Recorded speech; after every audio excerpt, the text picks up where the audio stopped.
খুব সমস্যা নেই। ভালোবাসার মানুষের নাম লেখে যদি একটু লাগে তার মধ্যে আনন্দ আছে। আচ্ছা ভাই, একটু অফিস আসতে পারবা? আমার একটু জরুরি দরকার ছিল তোমাকে। Locker locker number 92।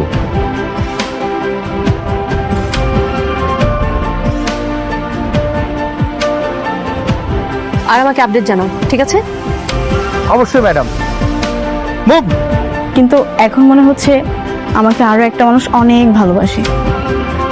এরা তোমাকে কিচ্ছু করবে না।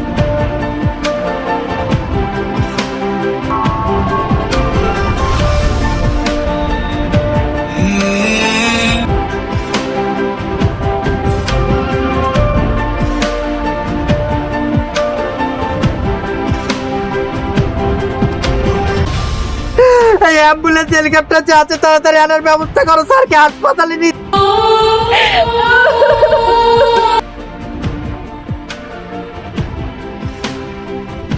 ওই পানিটা আবার বিষ মিশিয়ে এনেছে। দুনিয়া টাকার গোলাম নাটকের আজকের পর্বে আমরা দেখতে পাই গোলাম মানে শেহজাদ খানের স্মৃতি ফিরে এসেছে। ঋতুর ভালোবাসা গোলাম প্রত্যাখ্যান করেছে, ফাতেমাকে সেই স্ত্রী হিসেবে গ্রহণ করে ফেলেছে। নাটকের মোড় এবার অন্যদিকে ঘুরে গেছে। আসসালামু আলাইকুম এভরিওয়ান, আমি রোদেলা রহমান। আমার ভিডিওটি আপনারা কে কোন জেলার মানুষজন দেখেন অবশ্যই কমেন্টে জানিয়ে দিবেন। ঢাকা, চট্টগ্রাম, খুলনা, রাজশাহী, সিলেট আপনারা কে কোথা থেকে দেখছেন অবশ্যই কমেন্টে জানিয়ে দিবেন। আমি দেখতে চাই আমার ভিডিওটি আপনারা কে কোথা থেকে দেখেন। দুনিয়া টাকার গোলাম নাটকের শুরুতে আমরা দেখতে পাই যে রিশাদ ফাতেমাকে বিষ দেওয়ার চেষ্টা করেছিল। সেই বিষটা খেয়েছিল রিশাতেরই মা, তো সেটা নিয়ে সে অনেক বেশি আতঙ্কে পড়ে গেছে। সে যে কোনো মানুষ যদি আসে, তাকে যদি পানি খাওয়াতে আসে, তাহলে সে অনেক বেশি ভয় পেয়ে যায়। সে ভাবে এই ক্লাসেও বিষ মেশানো আছে। যখন রহিম চাচা ক্লাসে পানি নিয়ে আসে, তখন রিশাতের মা দেখে আতঙ্কে পড়ে যায়, বলে এই গ্লাসে বিষ আছে, তুই আমাকে বিষ খাওয়াতে চাচ্ছিস? তখন বলে, না আমি কেন আপনাকে বিষ খাবো, আমি তো আপনাকে বিষ খাওয়াবো না। তখন বলে যে তাহলে বিষটা আমাকে কে খাইয়েছে? বলে গোলাম আপনাকে বিষ খাইয়েছে। এসব কথা বলতে থাকে। তারপর রিশাদ বলে, আচ্ছা এত কথা বলিস না তো, মনির চাচা একটা কাজ কর, তুই পানিটা খা, খেয়ে দেখা। তখন মনির চাচা ঢুকঢুক করে সমস্ত পানি শেষ করে ফেলে, খেয়ে ফেলে, মানে খেয়ে। তখন পরিষ্কার বোঝা যায় যে এই গ্লাসে কোনো প্রকার বিষ ছিল না। যখন মনির চাচা সেখান থেকে চলে যায়, তারপর রিশাতের মা গালাগালি করতে থাকে, বলে তুই আমাকে যা তা শুরু করে দিয়েছিস, এই গ্লাসে বিষ ছিল, এসব কিছু তুই আমাকে বিষ খাইয়েছিস। তখন রিশাদ বলে, আরে আমি তো তোমাকে না, আমি তো গোলামকে বিষ খাওয়াইতে চাইছিলাম, বিষ যে তুমি খেয়ে ফেলবা সেটা তো আমি জানতাম না। এই বিষ আমি ফাতেমারে খাওয়াইতে চাইছি, যেন ফাতেমা যেন না ফেরা দেশে চলে যায়, তারপরে যেন গোলামের সাথে আমি যা ইচ্ছা তা করতে পারি, আমার পথের কাঁটা যেন শেষ হয়ে যায়। এই কথা বলতে থাকে। এই কথা বলার পর বলে, কি সব বলছিস? তাহলে এখন এখন কি উপায়? বলে, এখন কি উপায় সেটা তো জানি না, কিন্তু এখন যা হবার তা হয়ে গেছে, এসব বিষয় নিয়ে আর কথা বলার দরকার নেই। বাবার কানে এই কথাগুলো পৌঁছে দিও না, পারো তো এগুলা নিজের কাছেই রেখো। তখন বলে, ঠিক আছে আমি তো নিজের কাছে রেখেই দিলাম, কিন্তু তুই আর এইসব কাজকর্ম করবি না। তখন রিশাদ বলে, আমি কি জানতাম নাকি যে তুমি এই গ্লাসের পানি খেতে আসবে? একজনের পানি তুমি যে খেয়ে নিবে এটা তো কেউ জানে? তখন বলে, আমি কি করে জানতাম যে ওইখানে বিষ মিশানো ছিল? আমার এত পিপাসা পেয়েছিল যে আমি আর দেরি করিনি, আমি সাথে সাথে খেয়ে ফেলেছি। এই কথা বলার পর অন্যদিকে দেখতে পাই গোলাম ঋতুকে নিয়ে গাড়ি নিয়ে বের হয়েছে, মানে লং ড্রাইভে গিয়েছে। ঋতু গোলামের কাঁধে মাথা রেখে তারা ঘুরছে আর নানা রকম আড্ডা দিচ্ছে, গল্প করছে। সেখানে একটা ট্যাটুর দোকান ছিল, সেখানেই ঋতু গাড়ি থামানোর পর বলে যে এখানে কি হচ্ছে? বলে, এটা ট্যাটু, এখানে ট্যাটু করানো হয়, আপনি কি ট্যাটু করাবেন? এ কথা বলার পর ঋতু গোলামকে নিয়ে সেখান থেকে নেমে আসার পর দেখে খুব ইন্টারেস্টিং মনে হলো। তারপর বলে, এরকম করা যায়? বলে, হ্যাঁ। না আমি ট্যাটু করাবো না, আমি অনেক ভয় পাই। বলে যারা ভালোবাসে তারা ট্যাটু করায়, ভালোবাসার নাম লেখায়। কথা বলার পর গোলাম বলে তাহলে আমাকে ট্যাটু করে দাও। কথা বলার পর বলে ট্যাটু করে দিব মানে? হ্যাঁ ট্যাটু করে দাও, ট্যাটু করে দিলে ভালো। তখন বলে যে ঠিক আছে ট্যাটু না হয় করিয়ে দিলাম, কার নাম লিখবে? বলে লিখবে ঋতু ম্যাডাম। তখন ঋতু বলে না, তোমাকে ট্যাটু ট্যাটু কিছু করাতে হবে না, চলো তো এখান থেকে। তখন গোলাম বলে না আমি যাব না, ভালোবাসার মানুষের নাম লিখতে সমস্যা কোথায়? আমি তো আপনাকে ভালোবাসি, আর ভালোবাসার জন্য একটু না হয় কষ্ট পেলাম। বলে গোলাম তোমার তো অনেক কষ্ট হবে। বলে কোনো সমস্যা নেই, ভালোবাসা মানুষের জন্য একটু কষ্ট না হয় পেলাম। কথা বলে ট্যাটু করাতে থাকে। তারপর সাথে সাথে রিশাদ কল দেয়, বলে যে কোথায় তুই? তখন বলে আমি তো ম্যাডামকে নিয়ে লং ড্রাইভে এসেছি। বলে ও লং ড্রাইভ? বলে হ্যাঁ লং ড্রাইভে এসেছে। তখন রিশাদ বলে যে তোর সাথে আমার কিছু কথা আছে, কাজ আছে, তাহলে তোকে কখন পাবো? বলে আমাকে তো আমরা তো লং ড্রাইভ আসছি, ঠিক পরে দেখা করলে হয় না? পরে কখন? তুই আমার সাথে এখনই দেখা কর, এখনই তোর সাথে আমার কথা আছে। কথা বলার পর বলে এখন কথা বলবেন কিন্তু আমার তো কাজ আছে।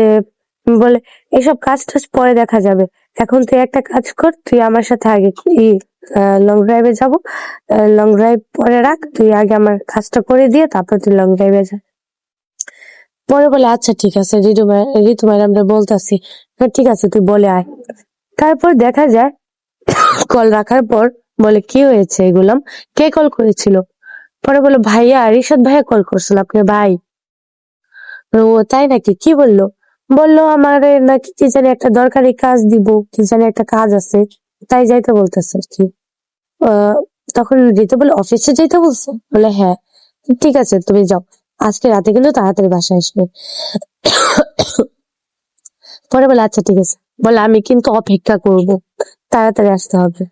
বলে আচ্ছা ম্যাডাম ঠিক আছে, আমি তাড়াতাড়ি আসবো। কথা বলার পর গোলাম সেখান থেকে বেরিয়ে পড়তে নেয়। ঠিক তখনই ঋতু গোলামকে পিছু ডাকে। তখন গোলাম ফিরে তাকায়। তখন ঋতু এক দৌড় দিয়ে গোলামকে জড়িয়ে ধরে।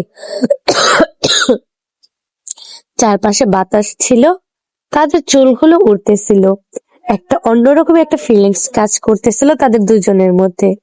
দেখতে পাই গোলাম ঋতুকে ভালোবাসতে থাকে, কিন্তু এই ভালোবাসার পরিণতি কি? গোলাম তো কিছুক্ষণ পরই ঋতুকে ভুলে যাবে, ঋতুকে আর গোলামের মনে পড়বে না। তখন ঋতুর কি অবস্থা হবে একবার ভেবে দেখেছেন? আপনারাই বলুন তো। এখানে গল্পের মোড় কিভাবে জটিল হয়ে যাচ্ছে। তখন ফাতেমাই হয়ে যাবে একমাত্র কেন্দ্রবিন্দু গোলামের, মানে ফাতেমাই গোলামকে আবার ভালোবাসতে থাকবে, সবকিছু আবার মনে পড়ে গেল। কিন্তু ঋতুর কি হবে? ঋতু মেয়েটা যে গোলামকে ভালোবাসতে শুরু করেছে, সে মাহারা মেয়ে, ছোটবেলা থেকে মায়ের ভালোবাসা পায়নি, বাবা তাকে ভালোবেসে বড় করেছে, বাবার ভালোবাসাই একমাত্র ভালোবাসা। তারপর গোলাম তার জীবনে আসলো স্বামী হিসেবে, সে মেনে নিতে পারলো না। ভাগ্যের এক করুণ ইতিহাস, সে গোলামকে কোনো কিছুতেই স্বামীর অধিকার দিতে চাচ্ছিল না, কোনোভাবেই গোলামকে মেনে নিতে পারছিল না। কিন্তু গোলামকে যতদিন যাচ্ছে গোলামের প্রতি মায়া মহব্বত ভালোবাসা যেন দিন দিন বেড়েই যাচ্ছিল। এ ভালোবাসার শেষ পরিণতি কি? এ ভালোবাসা কেনই বা? এই সবকিছু যেন একদম অন্যরকম একজন। তো এখন গোলামকে এত অসুস্থের মধ্যে কথাবার্তা বলা হয় না, যাই হোক। তো গোলামকে কেনই গোলামের প্রতি আস্তে আস্তে ভালোবাসা জন্ম নিল। তারা যখন থেকে শুরু করলো, যখন থেকে ঋতু ভেবেছিল এখন থেকে গোলামকে আর দূরে সরিয়ে রাখবে না, স্বামীর মর্যাদা দিবে, তাকে স্বামী হিসেবে গ্রহণ করবে, এই ভাবার পরেই হঠাৎ করে তাদের জীবনে চলে আসলো এক বিপজ্জনক ঘটনা, মানে এক দুর্ঘটনায়, তারা রিশাদ একটা দুর্ঘটনায় গোলামের সমস্ত স্মৃতি মনে পড়ে গেল। যদিও গোলামের অবস্থা ভালো না, বাঁচবে কি মরবে সেগুলোর মধ্যে আছে, মানে বাঁচা মরার মধ্যে দিয়ে আছে। কিন্তু যখন অপারেশন হবে তখন অপারেশন সাকসেসফুল হবে। বাচ্চা মরার মধ্যে দিয়ে গেলেও গোলাপ বেঁচেই যাবে। গোলাপকে কোনোভাবেই তারা কোনো ক্ষতি করতে পারবে না। তারপর দেখা যায় যে গোলাম তাকে তার অফিসে যায়, যাওয়ার পর বলে যে কি হয়েছে স্যার। বলে যে চল আমার সাথে। বলে না, আমি আপনার সাথে কোনো জায়গায় যাব না। আপনি আমার বিষ খাওয়া মাইরা ফেলা বেঁচেছিলেন, আমি যদি মরে যেতাম গা তখন কি হইতো? তখন বলে কি, আরে আমি তোর বিষ খাওয়াইতে চাই নাই তো, আমি ওইটা বিষ মিশিয়ে ফাতেমাকে ভয় দেখানোর চেষ্টা করেছিলাম। দেখোস না ফাতেমা, এই যে ই ফাতেমা তোর কত ডিস্টার্ব করে, কত জ্বালাতন করে, এই জন্য আমি ওর ভয় দেখানোর জন্য পানিতে বিষ মিশিয়ে দিছিলাম। তখন বলে তাহলে যে কি বলবো, হ্যাঁ ভাবি তোমার অনেক জ্বালায়। ঠিকই কইছেন, এই কারণে আপনি বিষ মিশিয়ে দিবেন, এটা তো ভালো কথা না। আরে না, আমি তো তোর জন্যই করেছি, তোর ভালোর জন্য। গোলামের তো স্মৃতি হারা, তোর মাথায় কি আর কতটুকুই বা বুদ্ধি শুদ্ধি আছে? তো হচ্ছে বলদের মতো বলে আচ্ছা ঠিক আছে, তাহলে সমস্যা নেই, এই যে বাদ দেন, আচ্ছা ঠিক আছে। তখন দেখা যায় যে বলে তোকে আমার একটা কাজ আছে, আমার একটা কাজ করে দিতে হবে। তখন বলে কাজ, কি কাজ? বলে হ্যাঁ একটা কাজ আছে, একটা কাজ করতো। তুই তুই আমাকে একটা কর, মানে একটা লকার আছে 202, এই লকারটা কোথায় তুই জানিস? বলে যে হ্যাঁ জানি তো। তা কোথায়, আমাকে দেখাতে পারবি? বলে হ্যাঁ লকারটা তো বাংলাদেশেই আছে, চলেন যাই। ঢাকাতেই আছে। তাই নাকি? হ্যাঁ তাহলে চলেন যাই। তখন রিশাদ কি করে ঈশার কাছে যায়, আহ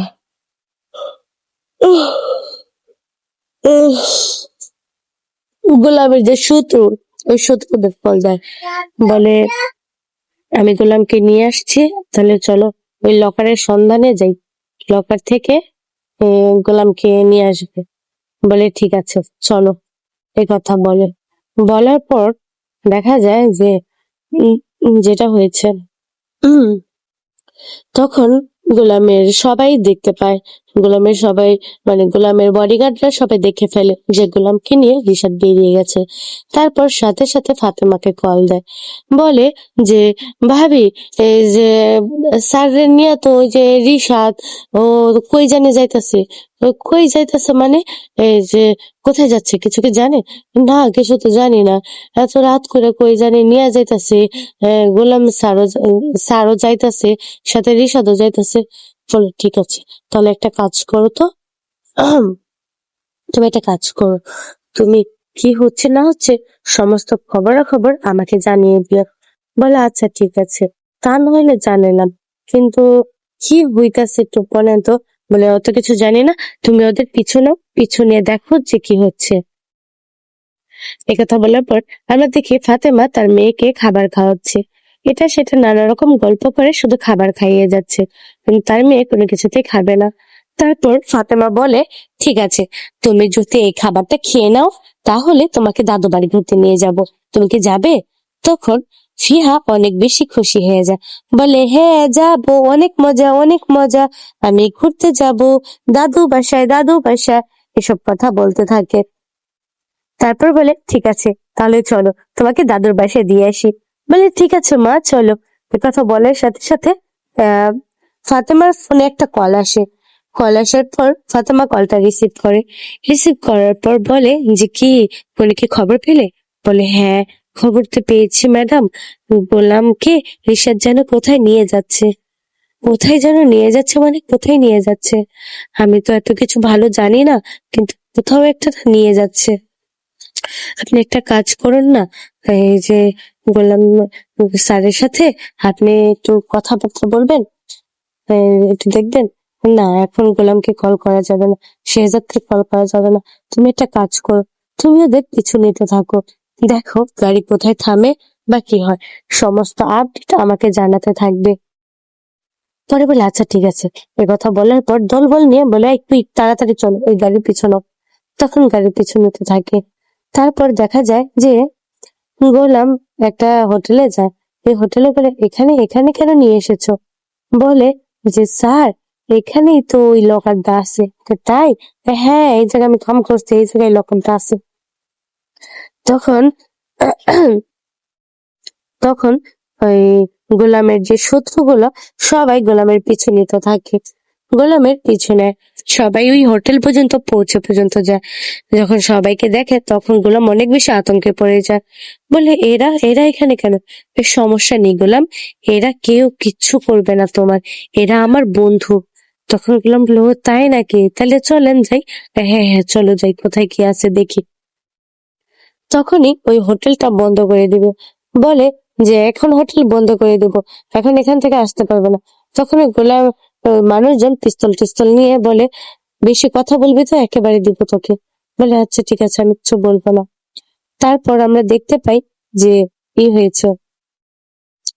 তারপর আমরা দেখতে পাই যে মানে কি বলবো, যে গোলামকে মানে তারপরে আমরা দেখতে পাই যে হ্যাঁ, তারপর আমরা দেখতে পাই যে গোলাম আহ গোলাম সেখানে যায়, একটা কাঠের বাক্স সেখানে আনে। বলে এই যে দেখেন লকার। লকার এটা মানে এইটাই তো সেই লকার। এই লকারে করিম চাচা প্রত্যেক দিন 100 টাকা করে জমাতো। এটা সেই লকার। এই যে এই লকারের কথাই তো বলতেছেন আপনারা, তাই না?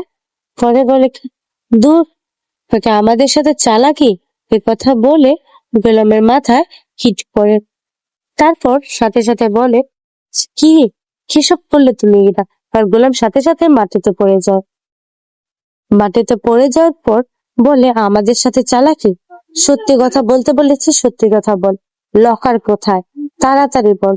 তখন গোলাম বলে, লকার কোথায় আছে আমি জানি। গোলামের অবস্থা অনেকটা খারাপ হয়ে যায় তখন। তখন রিশাদ কি করে, পিস্তল নিয়ে গোলামের বুকে মারে। এটা দেখার পর গোলামের অবস্থা অনেক বেশি খারাপ হয়ে যায়। আর ঠিক তখনই গোলামের সেক্রেটারিরা সাথে সাথে সেখানে চলে আসে। বলে, স্যার স্যার কি হয়েছে? অনেক বেশি কান্নায় ভেঙে পড়ে। বলে, হেলিকপ্টার যত যা আছে তাড়াতাড়ি খবর দাও, ফায়ার অ্যাম্বুলেন্স যত যা আছে তাড়াতাড়ি এক্ষুনি খবর দাও। এই কথা বলার পর ঠিক আছে, তখন খবর দেয়। খবর দেওয়ার পর সাথে সাথে গোলামকে অ্যাম্বুলেন্সে তুলে ফেলে। তারপর গোলামের স্ত্রীকে কল করতে থাকে। বলে, ম্যাডাম স্যারের তো অবস্থা খারাপ, স্যারের হসপিটালে নিয়ে যেতেছি, বাঁচবে কি বাঁচবে না সেটা আমি জানি না। বলে, মানে কি হয়েছে? গোলামের কি হয়েছে? তাড়াতাড়ি বলো। বলে, কোন হসপিটালে যাচ্ছ? বলে, ঢাকার সবচেয়ে বড় হসপিটালে নিয়ে যাচ্ছি, আপনি তাড়াতাড়ি চলে আসুন। একথা বলে ফোনটা রেখে দেয়। তারপর গোলাম এর স্ত্রী ফাতেমা কান্নায় ভেঙে পড়ে, প্রচুর পরিমাণ কান্নাকাটি করতে থাকে যে তার সাথে কি সব হয়ে গেল, কেনই বা এসব কিছু হচ্ছিল। এই কথা বলে, যেই ভয়টা পাচ্ছিলাম সেটাই হলো, এই কথা বলে প্রচুর পরিমাণ কান্না করতে থাকে। তখনই রহিম চাচা রুমে আসে। আসার পর বলে, কি হয়েছে? তখন বলে, গোলামের কিছু হয়েছে। কথা জানার পর সাথে সাথে ঋতুর কাছে যায়। ঋতু সেখানে বাসর ঘর সাজাচ্ছিল, এমনকি ফুল দিয়ে পুরাটা বাসর আর মোমবাতি দিয়ে সুন্দর করে সাজিয়েছে। ফুল দিয়ে মোমবাতি দিয়ে, তারপর নিজের হাতের রক্ত দিয়ে চিঠি পর্যন্ত লিখেছে গোলামের জন্য। চিঠিতে লেখা ছিল, গোলাম আমি তোমাকে অনেক বেশি ভালোবাসি। তখনই রহিম চাচা আসে। আসার পর বলে যে, কি হয়েছে রহিম চাচা? বলে, জানেন রহিম চাচা, এই ঘরটা সাজানো সুন্দর হয়েছে না? বলে, হ্যাঁ অনেক সুন্দর হয়েছে। বলে, জানেন জীবনে মরা যাওয়ার পর বাবা ছাড়া আমাকে কেউ ভালোবাসেনি, আজকে আমাকে বাবা ছাড়া আরেকজন মানুষ অনেক বেশি ভালোবাসে, সে হচ্ছে গোলাম। গোলাম আমাকে প্রচুর ভালোবাসে। তখন বলে, ম্যাডাম যে ম্যাডাম আপনার একটা কথা বলার ছিল। কি কথা? বলো তাড়াতাড়ি। ঠিক তখনই দেখা যায় যে গোলাম আর ঋতুর বিয়ের ছবিটা পড়ে যায়, আর সেটার উপর মোমবাতি পড়ে আগুন লেগে যায়। সেখানে ঋতু দৌড়ে যায়, দৌড়ে যেয়ে সে ছবির দিকে যেয়ে অনেক আতঙ্কে পড়ে যায়। তারপর ছবির আগুন নিভাতে থাকে আর তারপর কান্নায় ভেঙে পড়ে। বলে, কোনো কিছু হলো না তো? কোনো অমঙ্গল হলো না তো? এসব কি হচ্ছে? কিছুই বুঝতে পারছে না যেন ঋতু।